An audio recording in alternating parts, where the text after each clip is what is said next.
ঠান্ডা তো পড়েই গেল, এবার কিছু চারা গাছ লাগাতে হবে। সামনে আসছে সরস্বতী পুজো।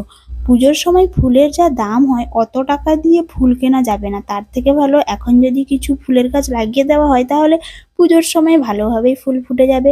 বাড়িতে এখন যে গাঁদা গাছগুলো আছে, ওগুলো পুজোর সময় তো প্রায় শুকিয়েই যায়।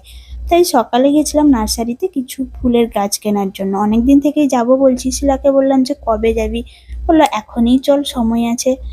তাই গেলাম, আর গিয়ে দেখলাম তেমন লোক নেই। সকাল সকাল তো গাছগুলোতে জল দেওয়া হচ্ছে, গেটও লাগানো। জিজ্ঞেস করলাম যে এখন বিক্রি করবে নাকি, বললো হ্যাঁ ভেতরে এসো।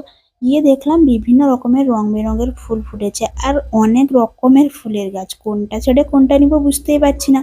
আর বেশি নিলে তো সমস্যা, বাড়িতে লাগানোর একদমই জায়গা নেই। তাই কয়েকটা টব আর ফুলের গাছ নিলাম, আর শিলাদাস কয়েকটা সবজির গাছ, বেগুন গাছ, লঙ্কা গাছ আর একটা স্ট্রবেরি গাছ। তারপর চলে গেলাম মোহনপুর মার্কেটে।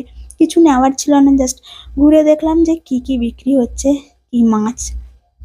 তারপর দোকানে গিয়ে দুজন ডিম সিদ্ধ খেলাম দুটো, একটু এনার্জি বাড়িয়ে নিয়ে ঠান্ডায় চলে গেলাম বাড়ি। তারপর মাটি তৈরি করে গাছ লাগাতে দুপুরটাই আজকে কেটে গেল।